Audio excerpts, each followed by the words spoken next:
Genesis 38. Around this time, Judah left home and moved to Adullam. There he stayed with a man named Hira. Judah saw a Canaanite woman there. Her father was Shua, and Judah married her. She became pregnant and gave birth to a son, and he named him Er. Then she became pregnant again and gave birth to a son, and she named him Onan. Later, she had another son, and she named him Shelah. Shelah was born in Kezib. Judah arranged for Er, his oldest son, to marry a young woman named Tamar. But Er was a wicked man in the Lord's sight, so the Lord took his life.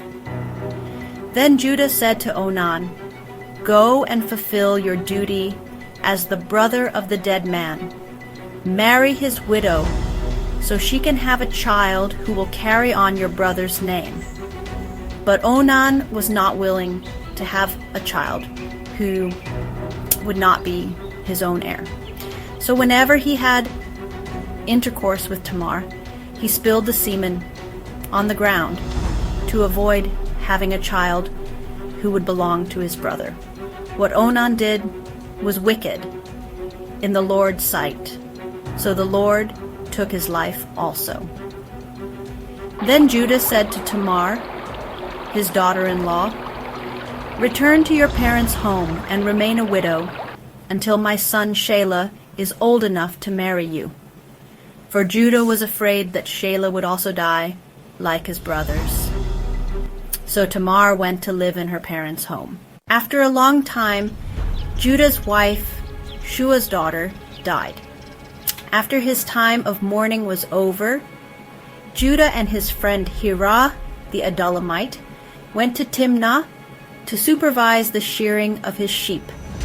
Someone told Tamar that her father-in-law was on his way to Timnah to shear his sheep. So she changed out of her widow's clothes and covered her face with a veil. Then she sat at the entrance to Enaim, which is on the road to Timnah. She took this course of action because she knew that Shelah was now grown, but she had not been given to him in marriage. When Judah saw her, he thought she was a prostitute, since she had covered her face. So Judah went over to her and said, "How much will you charge to sleep with me?" He didn't realize she was his daughter-in-law. "What will you give me?" she asked. "I'll send you a young goat from my flock," he said. "What pledge will you give me until you send it?" she asked. "What do you want for a pledge?" he asked. "Your identification seal and its cord," she replied, "and the staff you are carrying." So Judah gave her what she asked, and they had intercourse, and she became pregnant. Afterward, Tamar went home, took off her veil, and put her widow's clothes back on. About 3 months later, someone told Judah, "Your daughter-in-law, Tamar, has acted like a prostitute and is now pregnant. Bring her out and burn her," Judah shouted. But as she was being led away, she sent a message to her father-in-law. "The man who owns these items is the father of my child. See if you recognize them." She sent him the identification seal and its cord and the staff.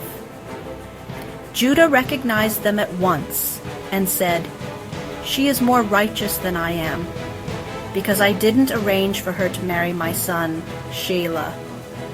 But Judah never had intercourse with her again. When the time came for Tamar to give birth, it was discovered that she was carrying twins. While she was in labor, one of the babies reached out his hand. The midwife grabbed it and tied a scarlet thread around it, saying, "This one was born first." But he pulled back his hand, and then his brother was born. "What?" she exclaimed. So that's how you broke out. And so he was named Perez. Then the baby with the scarlet thread on his hand was born, and he was named Zerah.